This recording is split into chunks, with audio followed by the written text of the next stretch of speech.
Kia ora, good morning. I'm Joanne Speechley for the Kaipara Lifestyler, and this morning I have with me the Chairman of the Organising Committee for the Gilmore Brown Art Awards 2014, John Pickworth. Good morning. Good morning, Joanne. It's lovely to see you today. That is good. Thank you for coming along. Now, can you tell me a little bit more, what are the Gilmore Brown Art Awards?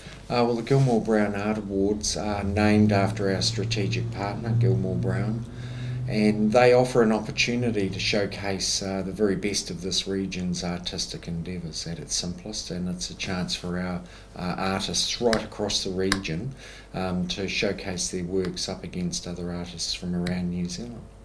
Now, you actually did make an important point there. I believe there's been some major changes this year. You said strategic partner.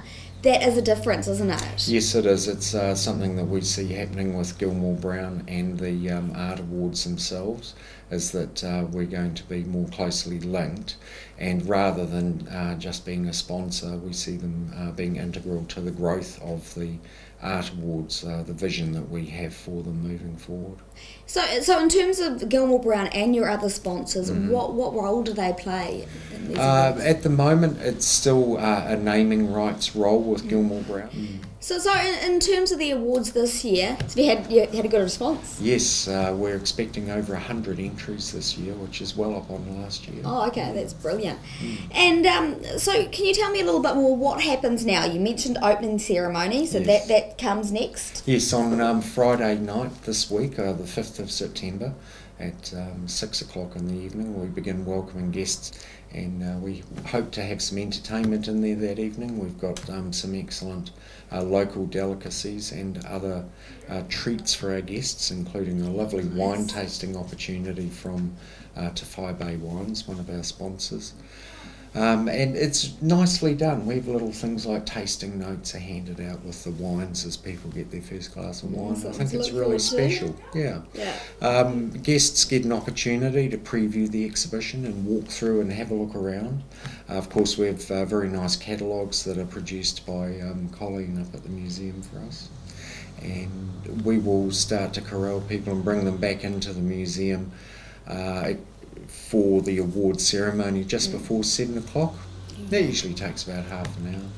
It's a chance to just acknowledge the artists and our sponsors. Now, talking about the awards ceremony, there are 5 categories, aren't there? That's correct. So there's prizes in each one of those? Yes, we have a first prize in every category, and second and third places if awarded, and a highly commended certificate if awarded as well. So second, third and a highly commended all receive certificates. Have you had a good response across the categories? Yes, we have. We will always have a greater response into the painting and drawing category. It is the most widely explored art form, it seems, by most artists. Amongst the other categories, they do tend to be smaller numbers, sometimes 10 to a dozen or a few less. However, we believe it's important to allow people who explore those other mediums, whether it's some fabric weaving, making carpet, carving something from stone perhaps, or a piece of amber.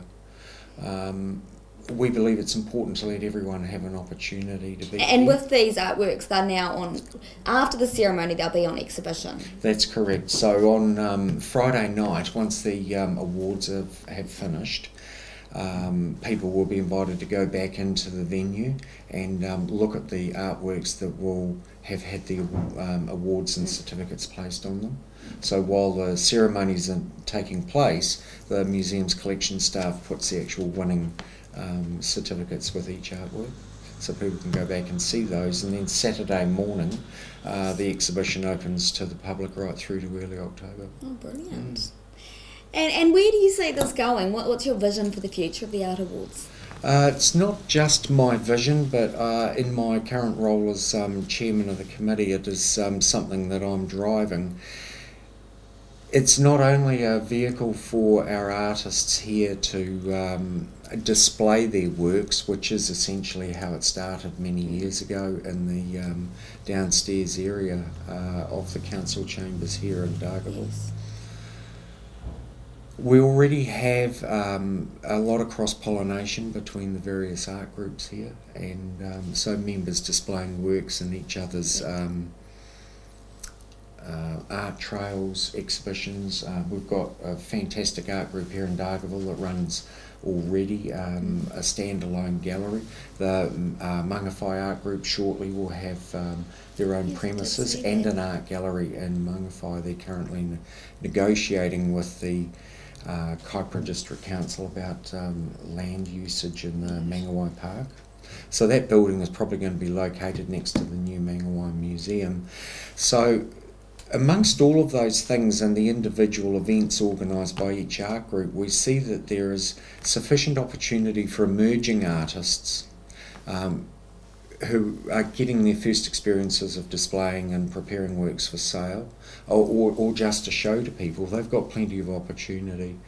The direct answer to your question after that preamble is that we see this becoming the premier event for the area, something that will be on the international calendar for New Zealand art, something that will be widely advertised around New Zealand, and it will be a prestigious show, something I deeply hope has great significance in years to come. Many of the art awards that grow into that type of thing end up taking submissions for entries, so it's not entry by right, and it would be a fantastic thing if this event came that way.